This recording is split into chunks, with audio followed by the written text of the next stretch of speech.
O processo histórico de ampliação dos direitos políticos no Brasil ocorreu de maneira bem gradual. Ele teve início quando, em 1822, houve a proclamação da independência do Brasil. Em 1824, o imperador D. Pedro I outorgou a Constituição que daria início ao sistema eleitoral. No entanto, essa Constituição excluía a maioria da população brasileira, pois não era permitida a participação de mulheres, escravos, índios, homens menores de 25 anos, e, além disso, foi instituído o voto censitário. Segundo este sistema, de concepção elitista, para votar, o eleitor deveria ter renda anual de pelo menos R$100.000. A República Velha, período entre 1889 e 1930, trouxe algumas alterações dos direitos políticos dos cidadãos. Os eleitores deveriam ser maiores de 21 anos, mas não havia mais necessidade de comprovação de renda. Foram excluídos mendigos, mulheres, dentre outras mudanças. Com a Revolução de 1930, novas mudanças aconteceram. Nos governos passados, a administração das eleições era confiada às pessoas mais importantes e próximas aos chefes políticos. Mas, em 1932, foi criado o Código Eleitoral que, além de reduzir a idade de votar para 18 anos, tornou o alistamento obrigatório, possibilitou que as mulheres passassem a votar, também instituiu o voto secreto e criou a Justiça Eleitoral. Esta seria composta pelo Tribunal Superior Eleitoral e tribunais regionais eleitorais. Com isso, houve a centralização do processo eleitoral nesses órgãos do governo. O Estado Novo, 1937 a 1945, iniciava, com Getúlio Vargas, um governo ditatorial que extinguiu os partidos políticos, as eleições democráticas e todas as formas de participação democrática. Todas essas medidas arbitrárias foram tomadas sob a justificação de que apenas a elite, e não o povo, poderia tomar os rumos da nação. Com a queda de Getúlio, os direitos políticos foram restaurados e poucas mudanças foram instituídas. No entanto, mais uma vez, os direitos conquistados foram suprimidos com o advento do golpe de 1964. Em 1964, os militares assumiram o poder. O controle político do governo foi ocupado por generais que, através de atos institucionais, restringiram as instituições democráticas, provocando o limite e a abolição da participação política. A economia brasileira esteve imersa numa grave crise econômica no período em que foi governada pelos militares. A sociedade, totalmente insatisfeita com a situação, foi às ruas pedindo melhorias. Um dos clamores do povo se referia ao desejo de se ter eleições diretas para presidente da República. A partir daí era iminente o fim da ditadura e o Brasil passava por um processo de redemocratização. Com o fim do regime militar e posteriormente com o advento da Constituição Federal de 1988, foram definitivamente conquistados os direitos políticos que atualmente vigoram no país. Conceitos importantes do direito eleitoral. O direito eleitoral é o ramo do direito público responsável pelo estudo dos sistemas eleitorais. Em outras palavras, é a reunião de normas jurídicas responsáveis por determinar as formas de acesso aos mandatos eletivos. O direito eleitoral também regula o registro de candidaturas, votação, apuração, alistamento, convenções partidárias, filiação, propaganda política, determinação de eleitos etc. Portanto, esse ramo do direito visa garantir o princípio democrático do voto como forma de se escolher os representantes políticos. Sabemos que diversas leis especiais extraem seu fundamento da Constituição Federal. Não é diferente com o direito eleitoral, que também é uma lei especial. O capítulo 4 da Carta Magna trata dos direitos políticos e o caput do seu artigo 14, já vem estipulando que, art. 14, a soberania popular será exercida pelo sufrágio universal e pelo voto direto e secreto, com valor igual para todos, e, nos termos da lei, mediante e plebiscito, e referendo, e iniciativa popular. Como um dos fundamentos do direito eleitoral é a eleição propriamente dita, é importante a conceituarmos A eleição é um efetivo processo em que o detentor dos direitos políticos devidamente alistado manifesta sua vontade por meio do voto eletrônico. Essa vontade é manifestada para que ele escolha um representante político que pode ser para a presidência da República, para governador de estado, prefeito, senador etc. Como foi visto acima, a soberania popular, através do voto, não só elege representante como também vota em proposta apresentada pelo poder público. Essa proposta pode ser apresentada sob forma de referendo ou plebiscito. Conforme a doutrina de Pedro Lenza, tanto o referendo como o plebiscito são uma consulta formulada ao povo, efetivando-se em relação àqueles que tenham capacidade eleitoral ativa para que deliberem sobre matéria de acentuada relevância, de natureza constitucional, legislativa ou administrativa. O que difere o referendo do plebiscito é que este é convocado com anterioridade a ato legislativo ou administrativo, cabendo ao povo pelo voto, aprovar ou denegar o que lhe tenha submetido. Aquele, de outro modo, é convocado com posteridade a ato legislativo ou administrativo, cumprindo ao povo a respectiva ratificação ou rejeição. A soberania popular é outro conceito importante no direito eleitoral. De acordo com o Adilamego Bulos, soberania popular é uma qualidade máxima do poder extraída da soma dos atributos de cada membro da sociedade estatal, encarregado de escolher seus representantes no governo por meio do sufrágio universal e o voto direto, secreto e igualitário. Quanto ao conceito de nacionalidade, Pedro Lenza a define como o vínculo jurídico-político que liga um indivíduo a determinado Estado, fazendo com que esse indivíduo passe a integrar o povo desse Estado e, por consequência, desfrute de direitos e submeta-se a obrigações. Lenza também diz que cidadania tem por pressuposto a nacionalidade, que é mais ampla que a cidadania, caracterizando-se como a titularidade de direitos políticos de votar e ser votado. O cidadão, portanto, nada mais é do que o nacional que goza de direitos políticos. Por fim, ele define o sufrágio como o direito de votar e ser votado, e o voto como o meio do qual se exercita o sufrágio. Conceito de princípio. Manuel Gonçalves Ferreira define princípio como a norma que orienta a elaboração de outras de primeiro grau, extraída, por dedução, do sistema normativo, operando limitação das próprias normas e autointegração do sistema. Regis Fernandes de Oliveira diz que o princípio é uma generalização extraída do próprio corpo do ordenamento jurídico, evitando o problema das lacunas, operando autointegração do sistema e limitando outras normas. Ou seja, os princípios indicam uma ordenação que incide sobre as demais normas, servindo de base para a aplicação do direito. Conforme a doutrina de José Jairo para o jurista Miguel Reale, 1994-60, duas são as interpretações da palavra princípio, uma moral, outra lógica. A primeira refere-se às virtudes ou às qualidades apresentadas por uma pessoa. Quando se diz que alguém tem princípios, quer-se dizer que é virtuoso, possui boa formação ética, é honesto, diligente e probo, nele se pode confiar. Já sob o enfoque lógico, os princípios são identificados como verdades ou juízos fundamentais que servem de alicerce ou de garantia de certeza a um conjunto de juízos, ordenados em um sistema de conceitos relativos a dada porção da realidade.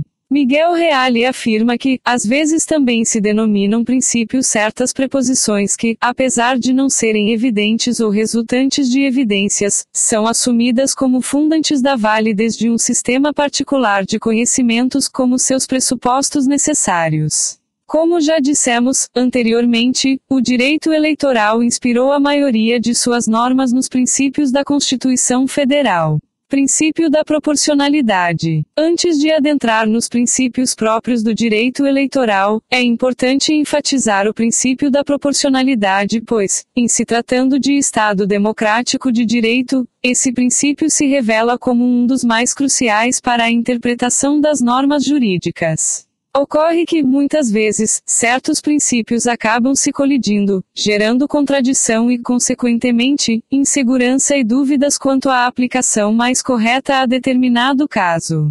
Nesse sentido, o princípio da proporcionalidade acaba por exercer um papel importante ao estabelecer uma adequação entre os meios e resultados, a fim de garantir a convivência pacífica entre princípios contraditórios. Princípios do direito eleitoral. 1. Princípio da democracia. A Declaração dos Direitos do Homem, de 1948, e o Pacto Internacional sobre Direitos Civis e Políticos, de 1966, ratificaram a importância do princípio da democracia, ao incluí-lo em seus textos. Desta maneira, o princípio da democracia foi elevado ao status de direitos humanos. Segundo ensina Ferreira Filho, 2005 para 102-103. Longe de prosperar em qualquer solo, a experiência de um autêntico regime democrático exige a presença de alguns pressupostos. A mister haver certo grau de desenvolvimento social, de sorte que o povo tenha atingido nível razoável de independência e amadurecimento para que as principais decisões possam ser tomadas com liberdade de consciência.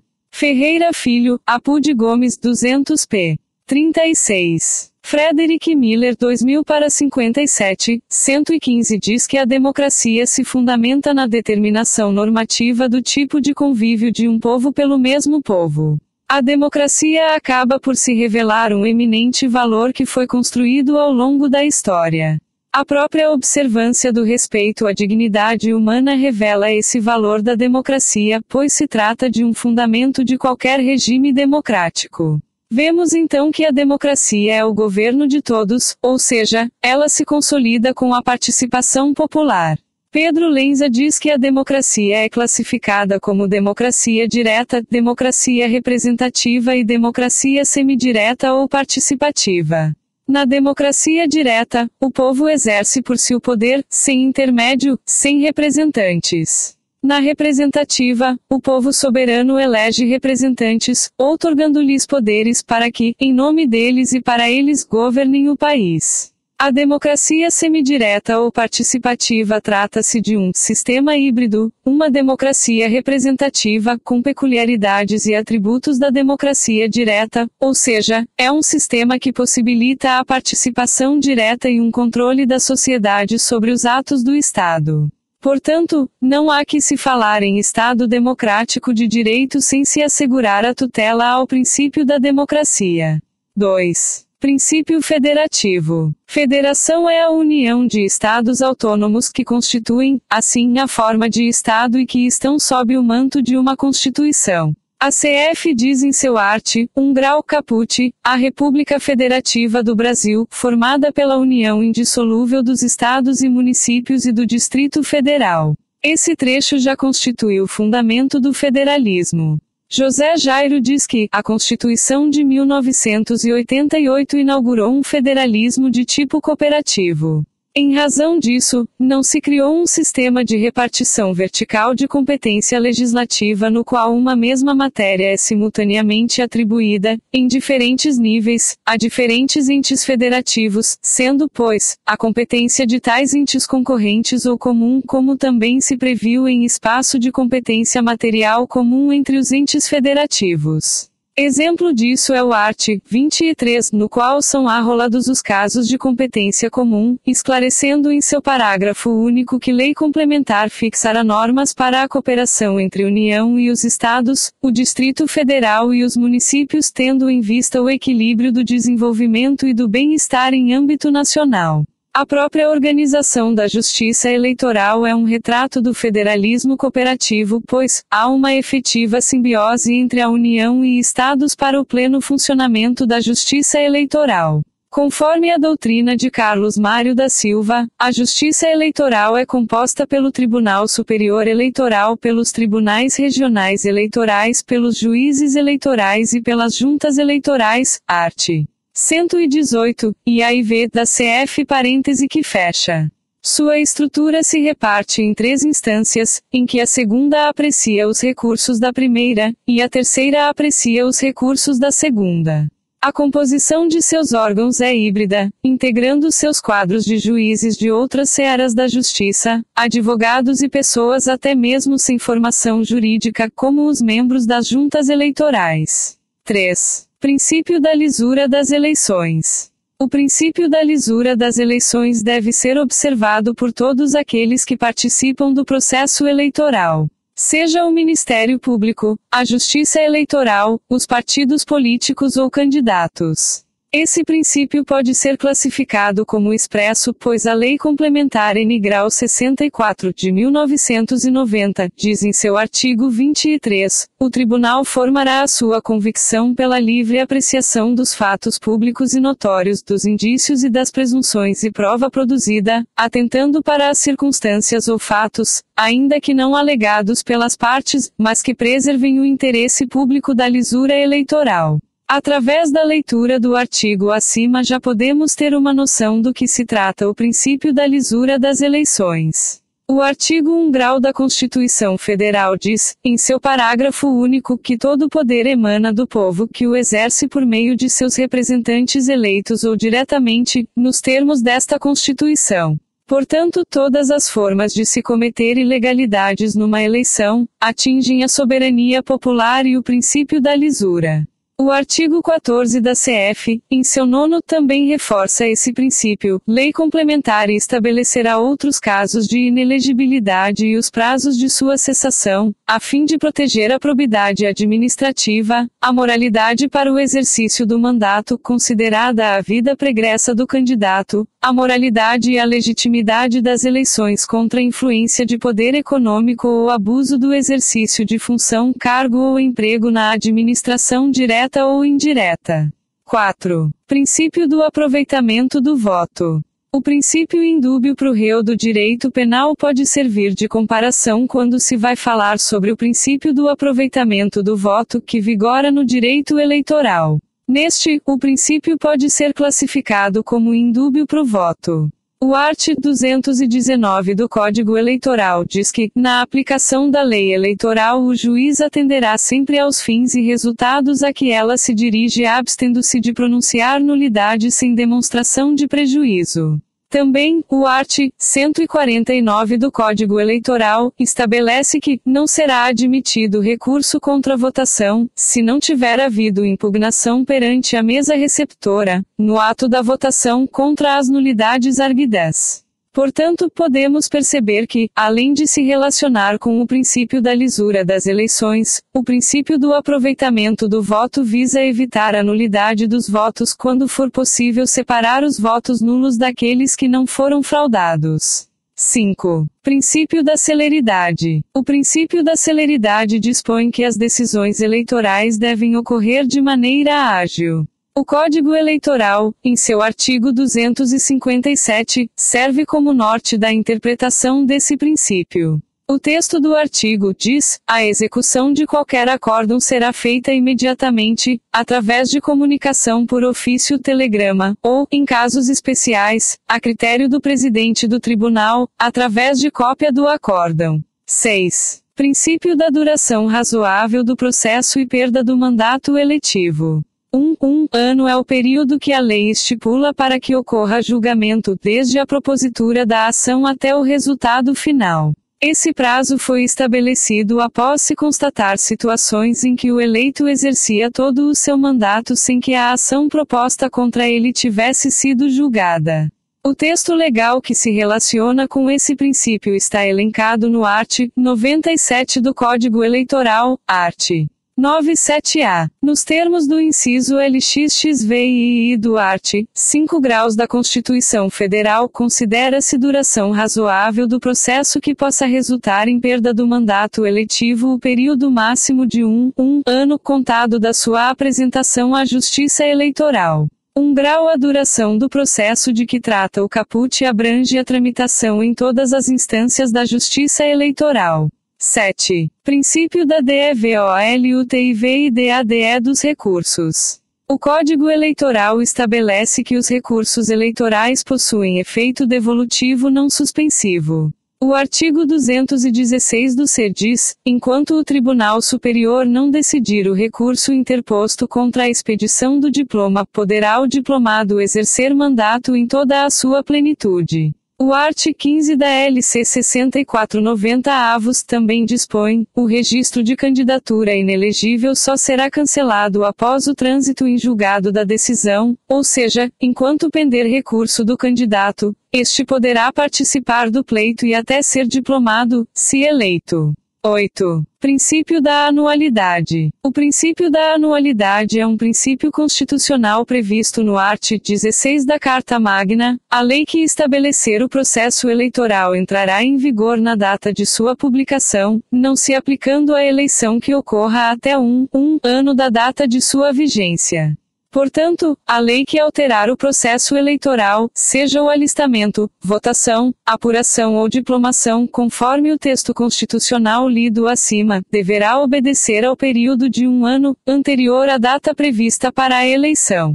9. Princípio da preclusão instantânea. O parágrafo 1 grau do art. 147 do Código Eleitoral diz que a impugnação à identidade do eleitor, formulada pelos membros da mesa, fiscais, delegados, candidatos ou qualquer eleitor, será apresentada verbalmente ou por escrito, antes de ser o mesmo admito a votar.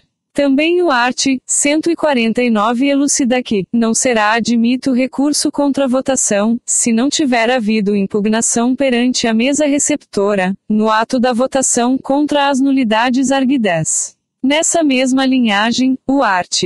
223, a nulidade de qualquer ato, não decretada de ofício pela Junta, só poderá ser arguída quando da sua prática, não podendo mais ser alegada, salvo se a arguição se basear em motivo superveniente ou de ordem constitucional. A partir desses artigos podemos interpretar que, depois de o eleitor já ter votado, não é possível haver impugnação quanto à sua identidade, pois será um ato consumado. Este é o princípio da preclusão instantânea. O processo histórico de ampliação dos direitos políticos no Brasil ocorreu de maneira bem gradual. Ele teve início quando, em 1822, houve a proclamação da independência do Brasil. Em 1824, o imperador D. Pedro I outorgou a Constituição que daria início ao sistema eleitoral.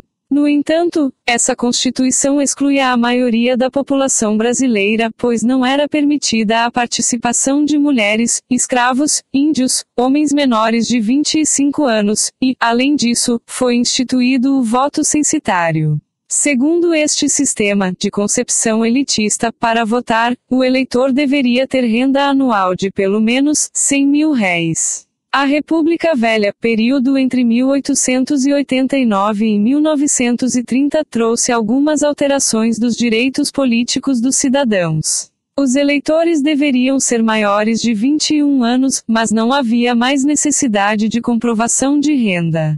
Foram excluídos mendigos, mulheres, dentre outras mudanças. Com a Revolução de 1930, novas mudanças aconteceram. Nos governos passados, a administração das eleições era confiada às pessoas mais importantes e próximas aos chefes políticos. Mas, em 1932, foi criado o Código Eleitoral que, além de reduzir a idade de votar para 18 anos, tornou o alistamento obrigatório, possibilitou que as mulheres passassem a votar, também instituiu o voto secreto e criou a Justiça Eleitoral. Esta seria composta pelo Tribunal Superior Eleitoral e tribunais regionais eleitorais. Com isso, houve a centralização do processo eleitoral nesses órgãos do governo. O Estado Novo, 1937 a 1945, iniciava, com Getúlio Vargas, um governo ditatorial que extinguiu os partidos políticos, as eleições democráticas e todas as formas de participação democrática.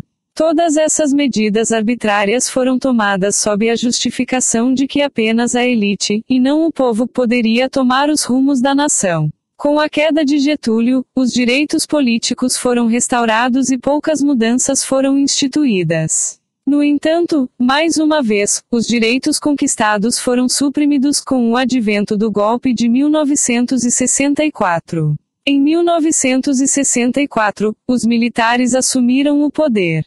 O controle político do governo foi ocupado por generais que, através de atos institucionais, restringiram as instituições democráticas, provocando o limite e a abolição da participação política. A economia brasileira esteve imersa numa grave crise econômica no período em que foi governada pelos militares. A sociedade, totalmente insatisfeita com a situação, foi às ruas pedindo melhorias. Um dos clamores do povo se referia ao desejo de se ter eleições diretas para presidente da República.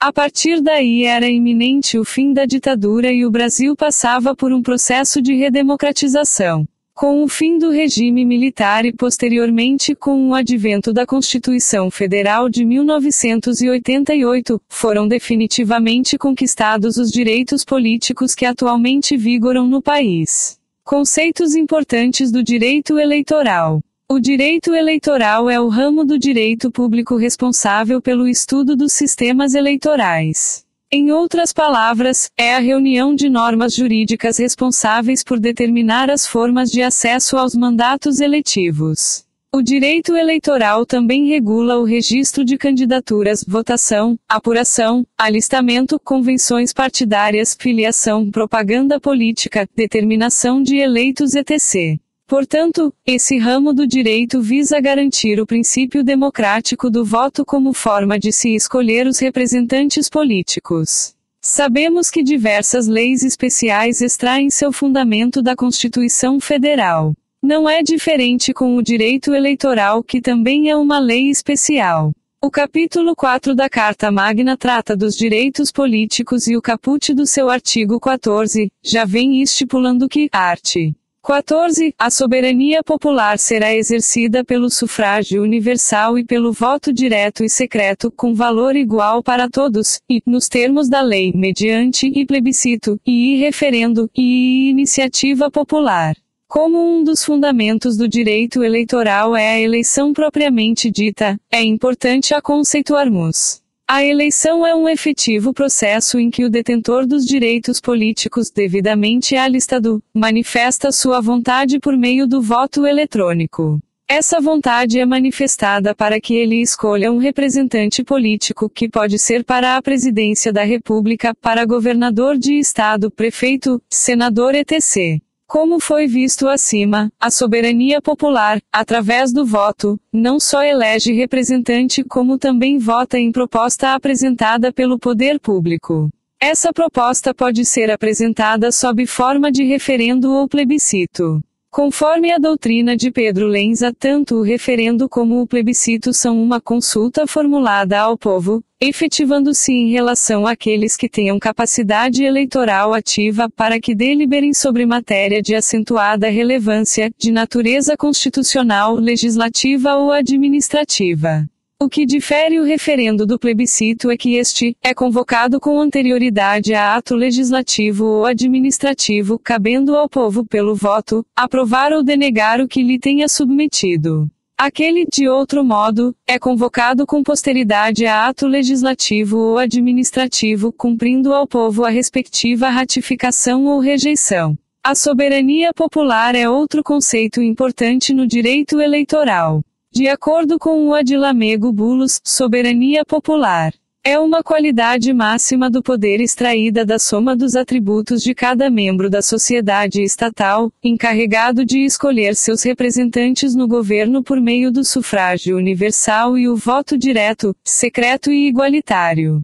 Quanto ao conceito de nacionalidade, Pedro Lenza a define como o vínculo jurídico-político que liga um indivíduo a determinado Estado, fazendo com que esse indivíduo passe a integrar o povo desse Estado e, por consequência, desfrute de direitos e submeta-se a obrigações. Lenza também diz que cidadania tem por pressuposto a nacionalidade, que é mais ampla que a cidadania, caracterizando-se como a titularidade de direitos políticos de votar e ser votado. O cidadão, portanto, nada mais é do que o nacional que goza de direitos políticos. Por fim, ele define o sufrágio como o direito de votar e ser votado, e o voto como o meio do qual se exercita o sufrágio. Conceito de princípio. Manuel Gonçalves Ferreira define princípio como a norma que orienta a elaboração de outras de primeiro grau, extraída, por dedução, do sistema normativo, operando limitação das próprias normas e autointegração do sistema.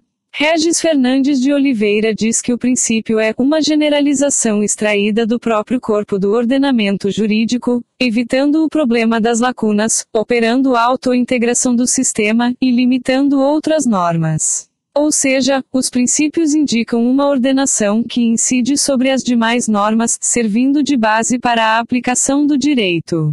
Conforme a doutrina de José Jairo para o jurista Miguel Reale, 1994-60, duas são as interpretações da palavra princípio, uma moral, outra lógica.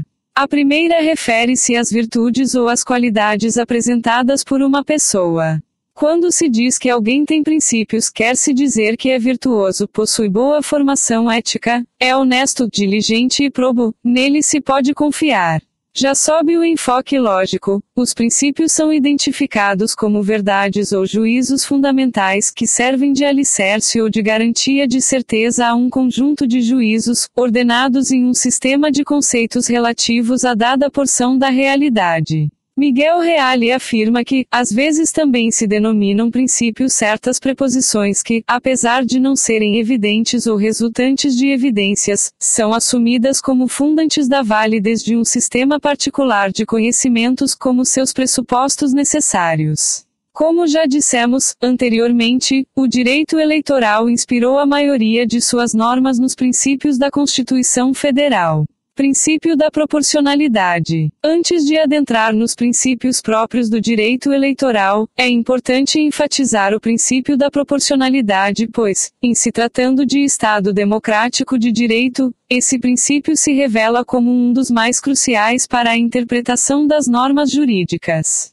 Ocorre que, muitas vezes, certos princípios acabam se colidindo, gerando contradição e, consequentemente, insegurança e dúvidas quanto à aplicação mais correta a determinado caso. Nesse sentido, o princípio da proporcionalidade acaba por exercer um papel importante ao estabelecer uma adequação entre os meios e resultados, a fim de garantir a convivência pacífica entre princípios contraditórios. Princípios do direito eleitoral. 1. Princípio da democracia. A Declaração dos Direitos do Homem, de 1948, e o Pacto Internacional sobre Direitos Civis e Políticos, de 1966, ratificaram a importância do princípio da democracia, ao incluí-lo em seus textos. Desta maneira, o princípio da democracia foi elevado ao status de direitos humanos. Segundo ensina Ferreira Filho 2005 para 102-103 longe de prosperar em qualquer solo, a experiência de um autêntico regime democrático exige a presença de alguns pressupostos. A mister haver certo grau de desenvolvimento social de sorte que o povo tenha atingido nível razoável de independência e amadurecimento para que as principais decisões possam ser tomadas com liberdade de consciência. Ferreira Filho, Apude Gomes 200 p. 36. Frederick Miller 2000 para 57, 115 diz que a democracia se fundamenta na determinação normativa do tipo de convívio de um povo pelo mesmo povo. A democracia acaba por se revelar um eminente valor que foi construído ao longo da história. A própria observância do respeito à dignidade humana revela esse valor da democracia, pois se trata de um fundamento de qualquer regime democrático. Vemos então que a democracia é o governo de todos, ou seja, ela se consolida com a participação popular. Pedro Lenza diz que a democracia é classificada como democracia direta, democracia representativa e democracia semidireta ou participativa. Na democracia direta, o povo exerce por si o poder, sem intermédio, sem representantes. Na representativa, o povo soberano elege representantes, outorgando-lhes poderes para que, em nome deles e para eles, governem o país. A democracia semidireta ou participativa trata-se de um sistema híbrido, uma democracia representativa com peculiaridades e atributos da democracia direta, ou seja, é um sistema que possibilita a participação direta e um controle da sociedade sobre os atos do Estado. Portanto, não há que se falar em Estado democrático de direito sem se assegurar a tutela ao princípio da democracia. 2. Princípio federativo. Federação é a união de Estados autônomos que constituem, assim, a forma de Estado e que estão sob o manto de uma Constituição. A CF diz em seu art. 1 grau caput, a República Federativa do Brasil, formada pela união indissolúvel dos Estados e municípios e do Distrito Federal. Esse trecho já constitui o fundamento do federalismo. José Jairo diz que a Constituição de 1988 inaugurou um federalismo de tipo cooperativo. Em razão disso, não se criou um sistema de repartição vertical de competência legislativa no qual uma mesma matéria é simultaneamente atribuída, em diferentes níveis, a diferentes entes federativos, sendo, pois, a competência de tais entes concorrentes ou comum, como também se previu em espaço de competência material comum entre os entes federativos. Exemplo disso é o art. 23, no qual são arrolados os casos de competência comum, esclarecendo em seu parágrafo único que lei complementar fixará normas para a cooperação entre a União e os Estados, o Distrito Federal e os municípios, tendo em vista o equilíbrio do desenvolvimento e do bem-estar em âmbito nacional. A própria organização da justiça eleitoral é um retrato do federalismo cooperativo, pois há uma efetiva simbiose entre a União e Estados para o pleno funcionamento da justiça eleitoral. Conforme a doutrina de Carlos Mário da Silva, a justiça eleitoral é composta pelo Tribunal Superior Eleitoral, pelos tribunais regionais eleitorais, pelos juízes eleitorais e pelas juntas eleitorais, art. 118, e AIV da CF parêntese que fecha. Sua estrutura se reparte em 3 instâncias, em que a segunda aprecia os recursos da primeira, e a terceira aprecia os recursos da segunda. A composição de seus órgãos é híbrida, integrando seus quadros de juízes de outras searas da justiça, advogados e pessoas até mesmo sem formação jurídica, como os membros das juntas eleitorais. 3. Princípio da lisura das eleições. O princípio da lisura das eleições deve ser observado por todos aqueles que participam do processo eleitoral. Seja o Ministério Público, a Justiça Eleitoral, os partidos políticos ou candidatos. Esse princípio pode ser classificado como expresso, pois a Lei Complementar N. Grau 64, de 1990, diz em seu artigo 23, o Tribunal formará a sua convicção pela livre apreciação dos fatos públicos e notórios, dos indícios e das presunções e prova produzida, atentando para as circunstâncias ou fatos, ainda que não alegados pelas partes, mas que preservem o interesse público da lisura eleitoral.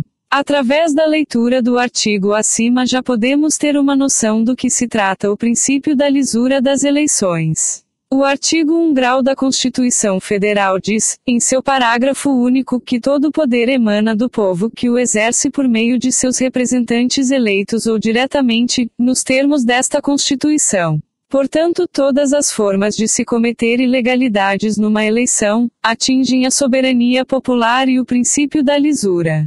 O artigo 14 da CF, em seu 9º, também reforça esse princípio. Lei complementar estabelecerá outros casos de inelegibilidade e os prazos de sua cessação, a fim de proteger a probidade administrativa, a moralidade para o exercício do mandato, considerada a vida pregressa do candidato, a moralidade e a legitimidade das eleições contra a influência de poder econômico ou abuso do exercício de função, cargo ou emprego na administração direta ou indireta. 4. Princípio do aproveitamento do voto. O princípio indúbio pro réu do direito penal pode servir de comparação quando se vai falar sobre o princípio do aproveitamento do voto que vigora no direito eleitoral. Neste, o princípio pode ser classificado como indúbio pro voto. O art. 219 do Código Eleitoral diz que, na aplicação da lei eleitoral, o juiz atenderá sempre aos fins e resultados a que ela se dirige, abstendo-se de pronunciar nulidade sem demonstração de prejuízo. Também, o art. 149 do Código Eleitoral estabelece que não será admitido recurso contra a votação, se não tiver havido impugnação perante a mesa receptora, no ato da votação contra as nulidades arguidas.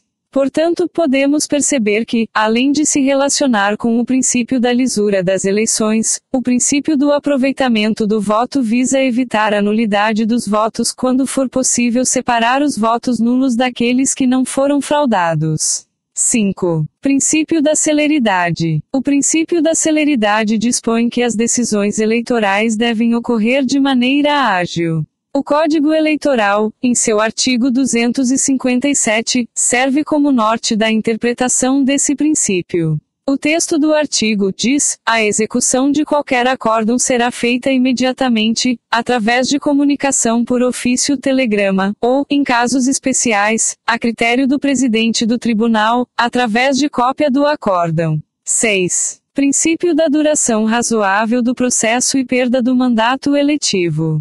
Um ano é o período que a lei estipula para que ocorra julgamento, desde a propositura da ação até o resultado final.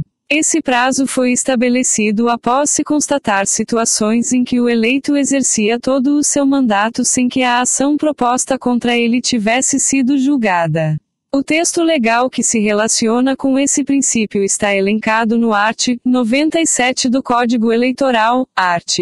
97A. Nos termos do inciso LXXVII do art. 5 graus da Constituição Federal, considera-se duração razoável do processo que possa resultar em perda do mandato eletivo o período máximo de um ano contado da sua apresentação à Justiça Eleitoral. 1 grau. A duração do processo de que trata o caput abrange a tramitação em todas as instâncias da Justiça Eleitoral.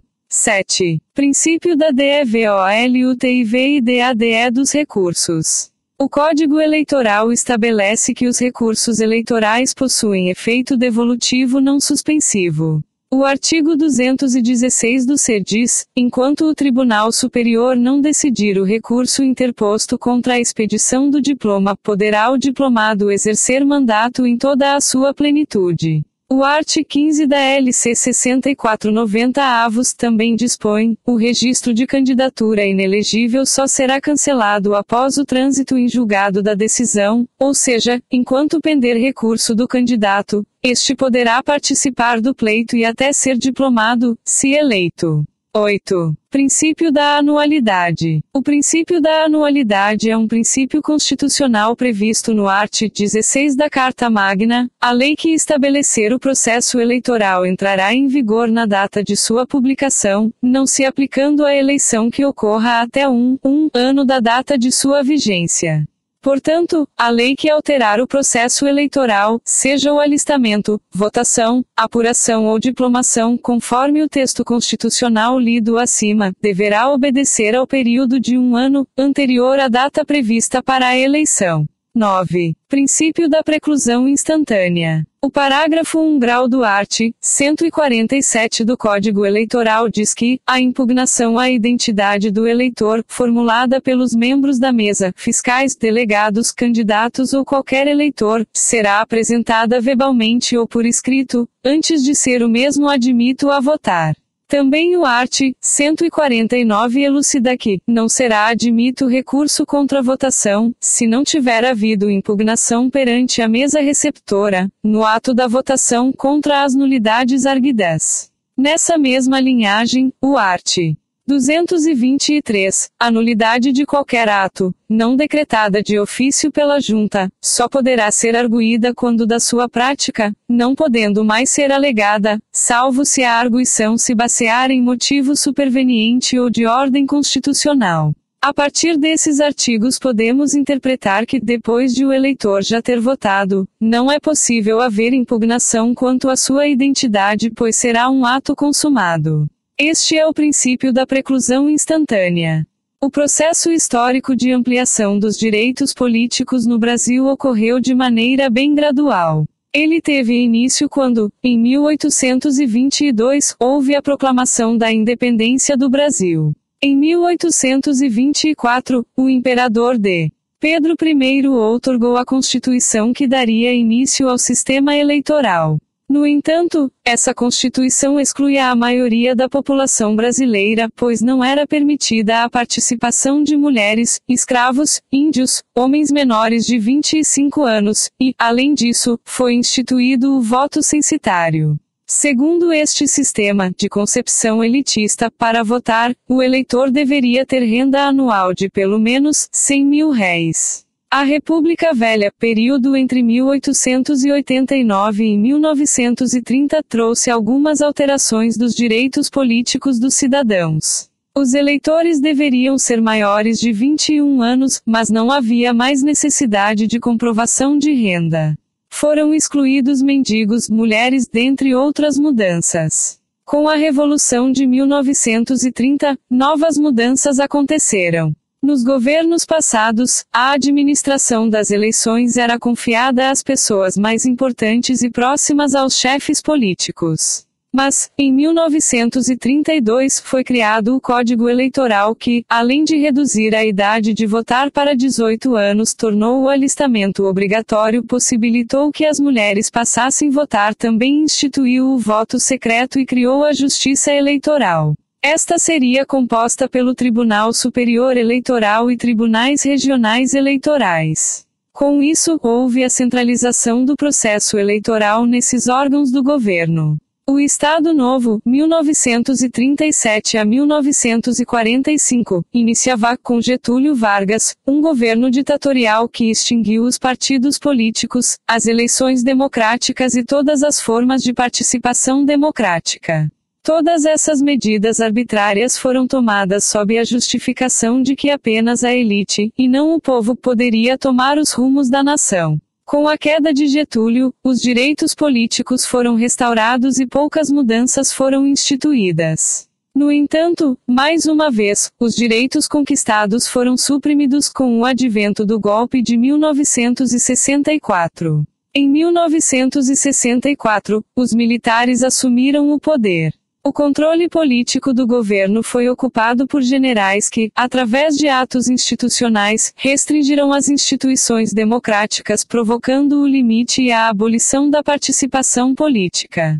A economia brasileira esteve imersa numa grave crise econômica no período em que foi governada pelos militares. A sociedade, totalmente insatisfeita com a situação, foi às ruas pedindo melhorias. Um dos clamores do povo se referia ao desejo de se ter eleições diretas para presidente da República. A partir daí era iminente o fim da ditadura e o Brasil passava por um processo de redemocratização.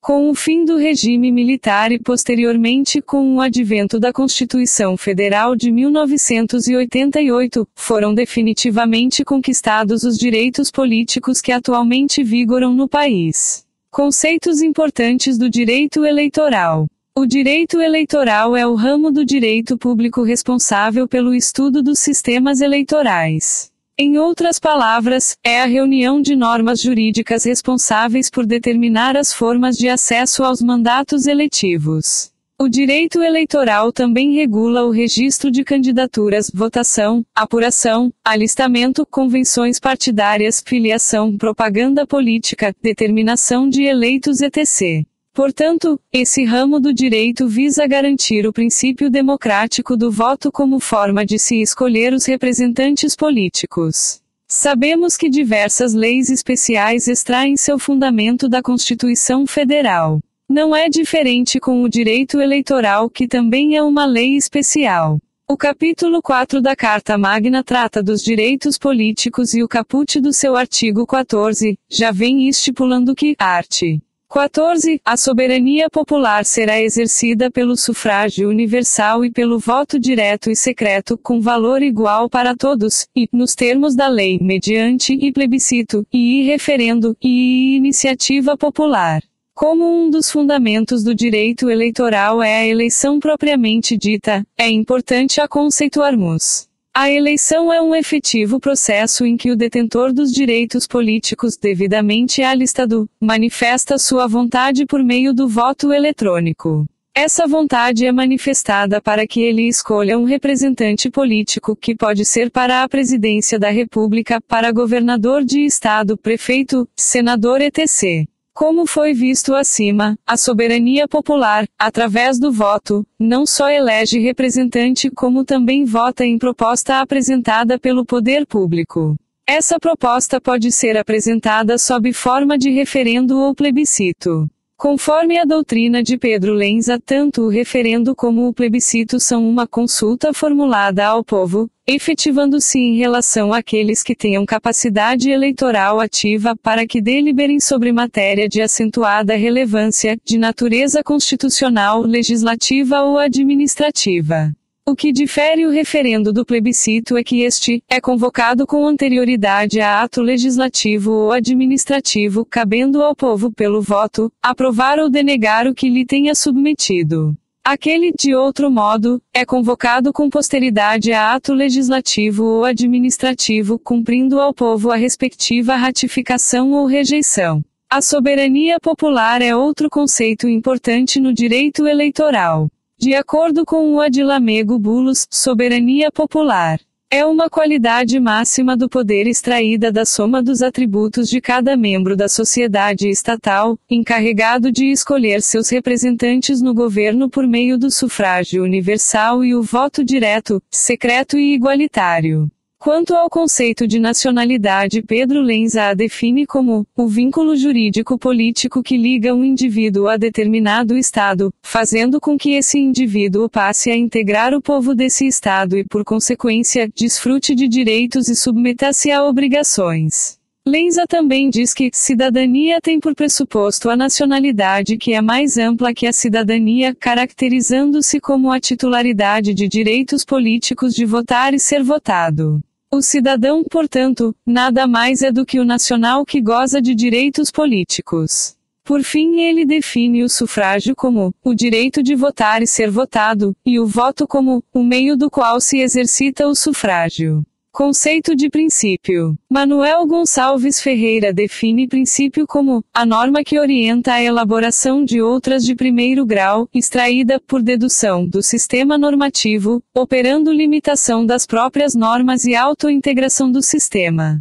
Regis Fernandes de Oliveira diz que o princípio é uma generalização extraída do próprio corpo do ordenamento jurídico, evitando o problema das lacunas, operando autointegração do sistema, e limitando outras normas. Ou seja, os princípios indicam uma ordenação que incide sobre as demais normas, servindo de base para a aplicação do direito. Conforme a doutrina de José Jairo para o jurista Miguel Reale, 1994-60, duas são as interpretações da palavra princípio, uma moral, outra lógica. A primeira refere-se às virtudes ou às qualidades apresentadas por uma pessoa. Quando se diz que alguém tem princípios, quer-se dizer que é virtuoso, possui boa formação ética, é honesto, diligente e probo, nele se pode confiar. Já sob o enfoque lógico, os princípios são identificados como verdades ou juízos fundamentais que servem de alicerce ou de garantia de certeza a um conjunto de juízos, ordenados em um sistema de conceitos relativos a dada porção da realidade. Miguel Reale afirma que, às vezes também se denominam princípios certas preposições que, apesar de não serem evidentes ou resultantes de evidências, são assumidas como fundantes da validez de um sistema particular de conhecimentos como seus pressupostos necessários. Como já dissemos anteriormente, o direito eleitoral inspirou a maioria de suas normas nos princípios da Constituição Federal. Princípio da proporcionalidade. Antes de adentrar nos princípios próprios do direito eleitoral, é importante enfatizar o princípio da proporcionalidade, pois, em se tratando de Estado democrático de direito, esse princípio se revela como um dos mais cruciais para a interpretação das normas jurídicas. Ocorre que, muitas vezes, certos princípios acabam se colidindo, gerando contradição e, consequentemente, insegurança e dúvidas quanto à aplicação mais correta a determinado caso. Nesse sentido, o princípio da proporcionalidade acaba por exercer um papel importante ao estabelecer uma adequação entre os meios e resultados, a fim de garantir a convivência pacífica entre princípios contraditórios. Princípios do direito eleitoral. 1. Princípio da democracia. A Declaração dos Direitos do Homem, de 1948, e o Pacto Internacional sobre Direitos Civis e Políticos, de 1966, ratificaram a importância do princípio da democracia, ao incluí-lo em seus textos. Desta maneira, o princípio da democracia foi elevado ao status de direitos humanos. Segundo ensina Ferreira Filho, 2005 para 102-103, longe de prosperar em qualquer solo, a experiência de um autêntico regime democrático exige a presença de alguns pressupostos. A mister haver certo grau de desenvolvimento social, de sorte que o povo tenha atingido nível razoável de independência e amadurecimento para que as principais decisões possam ser tomadas com liberdade de consciência. Ferreira Filho, Apud Gomes 200 p. 36. Frederick Miller 2000 para 57, 115 diz que a democracia se fundamenta na determinação normativa do tipo de convívio de um povo pelo mesmo povo. A democracia acaba por se revelar um eminente valor que foi construído ao longo da história. A própria observância do respeito à dignidade humana revela esse valor da democracia, pois se trata de um fundamento de qualquer regime democrático. Vemos então que a democracia é o governo de todos, ou seja, ela se consolida com a participação popular. Pedro Lenza diz que a democracia é classificada como democracia direta, democracia representativa e democracia semidireta ou participativa. Na democracia direta, o povo exerce por si o poder, sem intermédio, sem representantes. Na representativa, o povo soberano elege representantes, outorgando-lhes poderes para que, em nome deles e para eles, governem o país. A democracia semidireta ou participativa trata-se de um sistema híbrido, uma democracia representativa com peculiaridades e atributos da democracia direta, ou seja, é um sistema que possibilita a participação direta e um controle da sociedade sobre os atos do Estado. Portanto, não há que se falar em Estado democrático de direito sem se assegurar a tutela ao princípio da democracia. 2. Princípio federativo. Federação é a união de Estados autônomos que constituem, assim, a forma de Estado e que estão sob o manto de uma Constituição. A CF diz em seu art. 1 grau caput, a República Federativa do Brasil, formada pela união indissolúvel dos Estados e municípios e do Distrito Federal. Esse trecho já constitui o fundamento do federalismo.